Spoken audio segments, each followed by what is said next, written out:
आलात, तुम्ही मरताना सुद्धा सिंहाचे छावे म्हणूनच मेले पाहिजे. जर तुम्हाला शेतकऱ्यांसाठी सुद्धा तेवढंच कार्यक्षम राहिलेलं शासन जर कोणतं असेल तर ते छत्रपती शासन होतं. पण कुतुबशहाचा मात्र काळजाचे ठोके चुकायला लागले आणि कुतुबशाह म्हणायला लागला की येसाजी, अरे येसाजी माघार घे, येसाजी जीवा निशी मुक्षील, येसाजी एका हत्तीच्या ताकदीची एक एक माणसं माझ्या सोबत आहेत. आणि त्यावेळेस कुतुबशाह विचारतो की खुश खबर, खुश खबर, खुश खबर. श्री साई भक्त लक्ष्मीबाई शिंदे ट्रस्ट शिर्डी आणि R Jhunjhunwala Shankara eye hospital यांच्या संयुक्त विद्यमाने पहिल्या यशस्वी शिबिराला मिळालेल्या उदंड प्रतिसादानंतर पुन्हा एकदा मोफत नेत्र तपासणी व शस्त्रक्रिया शिबिर तसेच रुग्णांना मोफत चष्मा भेट बुधवार दिनांक 3 एप्रिल 2024 रोजी सकाळी 9 ते दुपारी 2 वाजेपर्यंत. ठिकाण Sai 9 group Ayodhya hospital, Pimpalwadi road, Shirdi. संयोजक श्री साईराज अरुणराव गायकवाड, श्री अरुणराव शिंदे गायकवाड पाटील, शिर्डी. मोबाईल क्रमांक 8055855445 तसेच 7030 03 5445. छत्रपती शिवाजी महाराज म्हणजे कुण्या इरागैरानं किंवा माझ्यासारख्यानं सांगणारी गोष्ट नाहीये, किंवा छत्रपती शिवाजी महाराज म्हणजे एवढं छोटं व्यक्तिमत्व नाहीये की ते मी काही मिनिटात काही तासात मांडू शकते.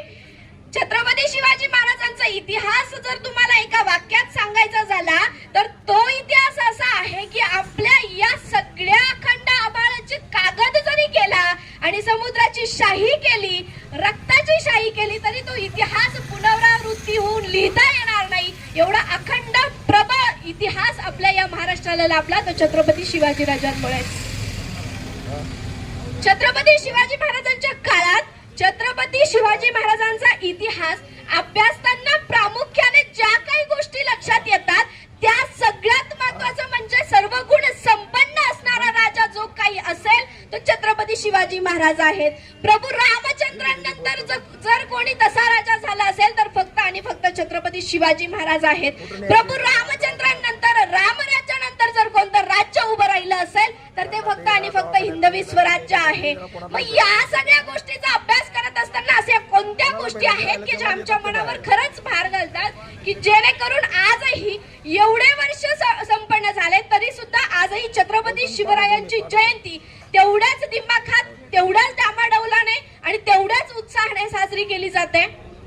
त्याचं कारण म्हणजे छत्रपती शिवाजी महाराजांच्या प्रत्येक कुठलाही गोष्ट असो किंवा कुठलाही राजनीती असो, सामाजिक असो, आर्थिक असो, कला असो, कुठलंही क्षेत्र घ्या, प्रत्येक क्षेत्रामध्ये एक नवीन रणनीती आखलेली दिसते.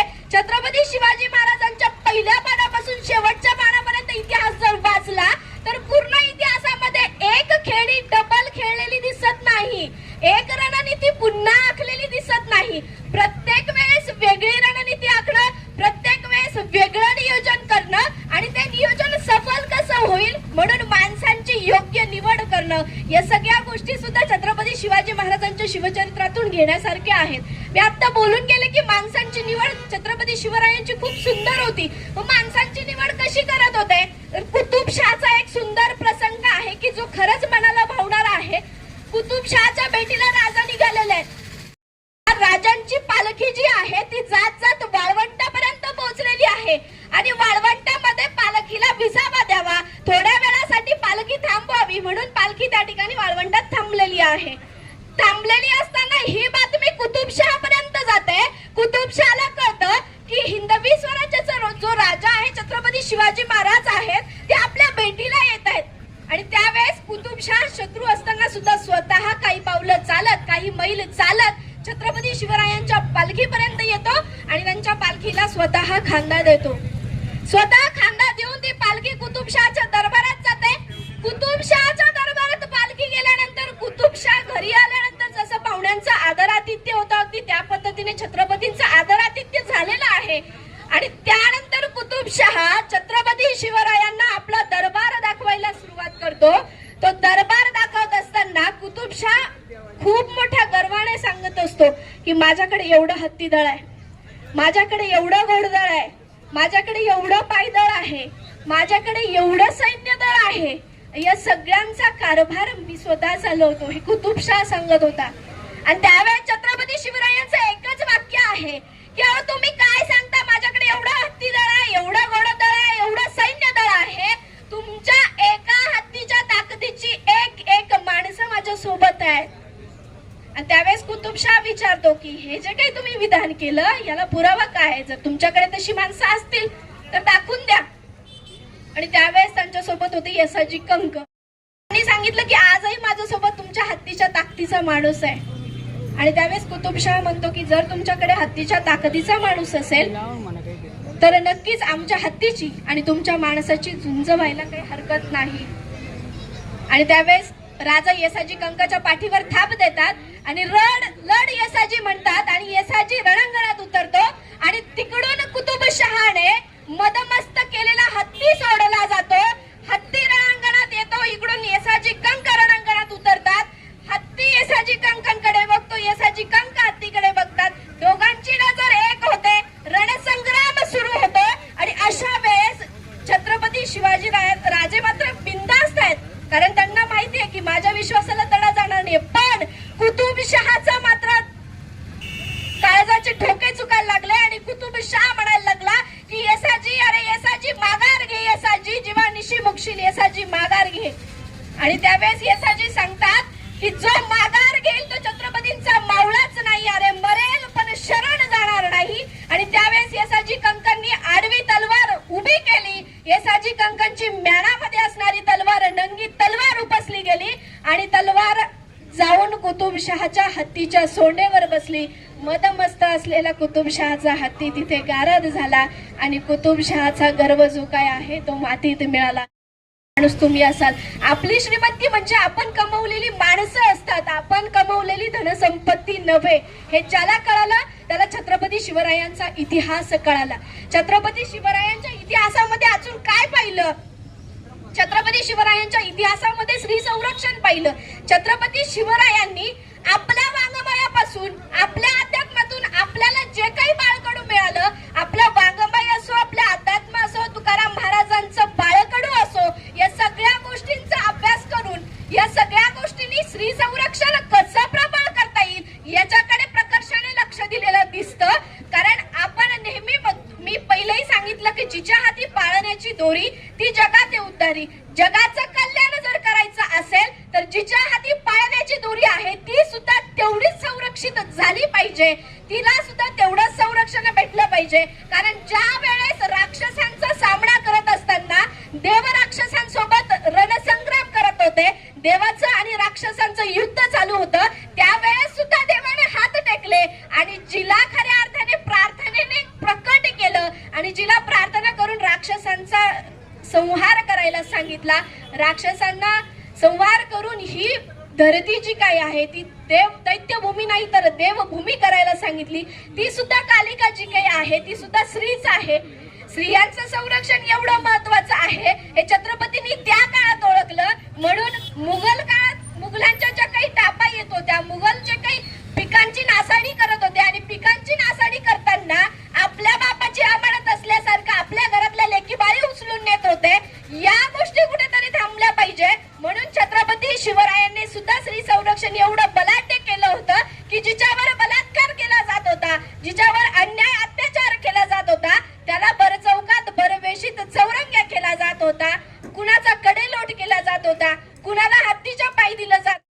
इतिहासाचा आणि सध्याच्या वर्तमान स्थितीचा जर मी मेळ घालायला गेले आणि दोन्हींचा अभ्यास करून जर दोन्हींची तुलना करायला गेले तर त्यावेळेस मला वपू काळेंचं वाक्य आठवतं की वपू काळे त्यांच्या पुस्तकात एका ठिकाणी सुंदर लिहून ठेवतात की न्यायालयाच्या बाहेर एक आजी बसलेल्या आहेत भर उन्हात. आजीला विचारलं गेलं की आजी तुम्ही इथे का बसला, तर आजी म्हणतात की माझ्यावर 17व्या वर्षी बलात्कार झाला होता, आज वय वर्ष 60 आहेत, अजून निकाल लागला नाही. अशा वेळेस जर ही परिस्थिती घडत असेल तर मला वाटतं त्यावेळेस सुद्धा छत्रपती शिवरायांची शासन व्यवस्था आपण अंमलात आणणं गरजेचं आहे. आमच्या महिला भगिनींवर 16व्या 17व्या वर्षी बलात्कार केले जातात आणि त्या 60-70 वर्षाच्या होईपर्यंत त्यांचा निकाल लागत नाही, त्यांना न्याय मिळत नाही. अशा वेळेस मला वाटतं छत्रपती शिवरायांची ती न्याय व्यवस्था की जी भरत चौकात चौरंग्या केलं जात महाराष्ट्रामध्ये अंमलात आणणं गरजेचं आहे. नामदार राधाकृष्णजी विखे पाटील आणि खासदार डॉक्टर सुजय विखे पाटील यांच्या मार्गदर्शनाखाली एअरपोर्ट रोड लगत शिर्डी हद्दीत साईच्या ग्रुपच्या माध्यमातून रामनगरीचा भव्य प्रोजेक्ट. वैशिष्ट्ये: शिर्डी एअरपोर्ट रोड लगत बस स्टॉप, शाळा, बँक 5 मिनिटांच्या अंतरावर, ड्रेनेज व स्ट्रीट लाईट. प्लॉटमध्ये प्रशस्त श्री राम मंदिर, साई समाधी मंदिरापासून 10 मिनिटांच्या अंतरावर, MSAB पोल कनेक्शन, 20 फुटी अंतर्गत रस्ता व दोन्ही कडेने सुशोभित झाडे, रहिवाशांसाठी अनुकूल. शिर्डी नांदुर्गे शिवरस्ता लगत साई परिक्रमा मार्गालगत प्लॉट लगत 18 मीटर प्रस्तावित रस्ता. तर त्वरा करा, आजच आपला प्लॉट बुक करा. बुकिंगसाठी संपर्क करा श्री गणेश तोरडमल 99 21 21 95 61, श्री शुभम वेणुनाथ गोंदकर 97 67 06 66 85. व्यापार क्षेत्रात जर तुम्ही जाऊन पाहिलं, कुठलंही क्षेत्र असो, मी प्रथमतःच तुम्हाला सांगितलं त्यांच्या इतिहासामध्ये तुम्ही कोणतंही क्षेत्र बघा, प्रत्येक क्षेत्रात यशस्वी कामगिरी केलेली दिसते.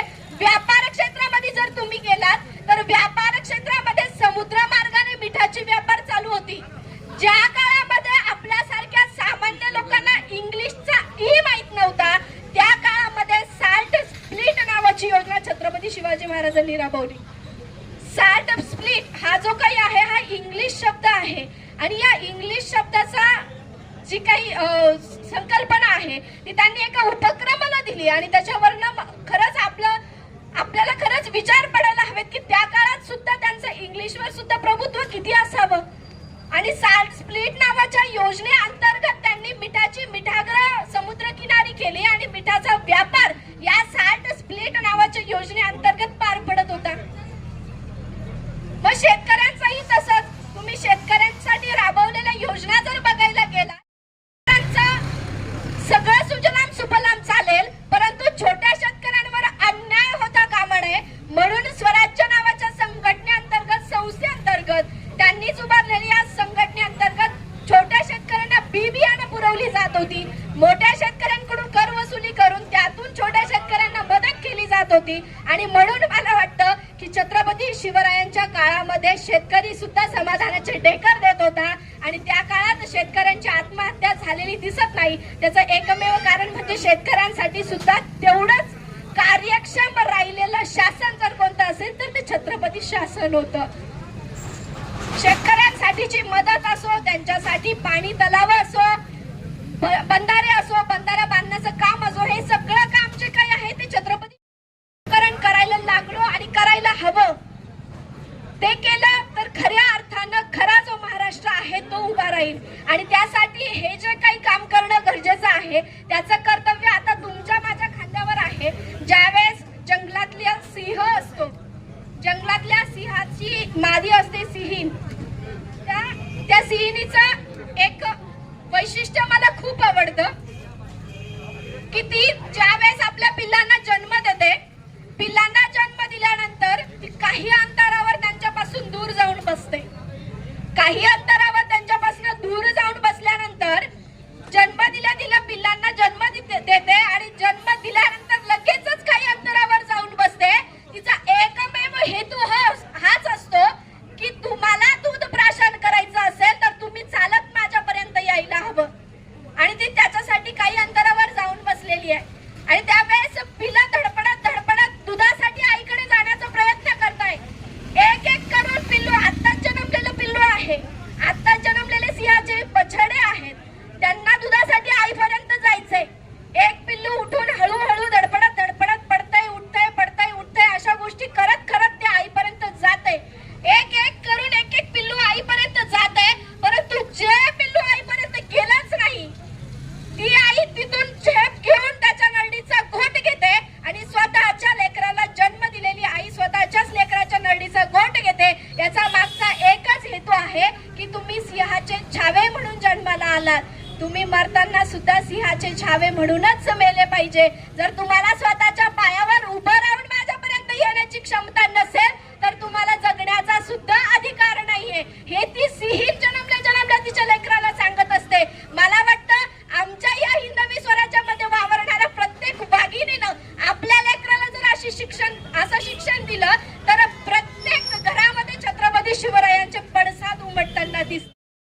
आहे. हिंदवी स्वराज्य स्थापन झालं पाहिजे, छत्रपती जन्माला आले पाहिजे, पण त्याची सुरुवात मला वाटतं ती आपण स्वतःपासून केली पाहिजे. एकमेव पिढी असते तरुण पिढी की जिच्याकडे कर्तृत्वही असतं आणि विचारही असतात. प्रौढ अवस्था असते की ज्यांच्याकडे विचार असतात परंतु कृती नसते, आणि बाल्यावस्था असते की ज्यांच्याकडे कृती असते पण विचार नसतो. म्हणजे बाल्यावस्थेतल्या एखाद्या लेकराला सांगितलं की तुला आता या गाडीवर दगड मारायचा आहे तर तो कृती करेल पण विचार करणार नाही. आणि वयोवृद्ध अवस्थेतल्या एखाद्या व्यक्तीला वाटलं की रस्त्यात दगड आहे तो मला बाजूला करायचा आहे, पण शारीरिक व्याधीमुळे त्याला तो बाजूला करता येणार नाही. एकमेव तारुण्य अवस्था अशी आहे की ज्यांच्याकडे विचार करण्याची क्षमता आहे आणि कृती करण्याची सुद्धा क्षमता आहे. या तारुण्याच्या जोरावर आपण आपल्या देशाला सुजलाम सुफलाम करण्याची जी स्वप्न आपल्या थोरवीरांनी शूरवीरांनी पाहिलेली आहे ती साकार करण्याचं जे काही कर्तृत्व आहे, जी काही जबाबदारी आहे ती आज तुमच्या माझ्यावर येऊन ठेपलेली आहे. आणि मला वाटतं छत्रपती शिवरायांचा वारसा घेत, छत्रपती शिवरायांचा या सगळ्या इतिहासाची गुणधर्म आपल्यात अंगीकृत करत आपण या छत्रपती शिवरायांच्या हिंदवी स्वराज्याची पुन्हा पडसाद उमटवून खऱ्या अर्थानं महाराष्ट्र सुजलाम सुफलाम करू. आपल्याकडून स्वप्नांची आशा केली, ती आशा कुठेतरी पूर्ण केली जाईल अशीच अपेक्षा व्यक्त करते. श्रीराम प्रतिष्ठानच्या वतीनं आज या ठिकाणी शिवजयंतीच्या शुभ पर्वावर या ठिकाणी खूप सुंदर उपक्रमांचं आयोजन केलं गेलं.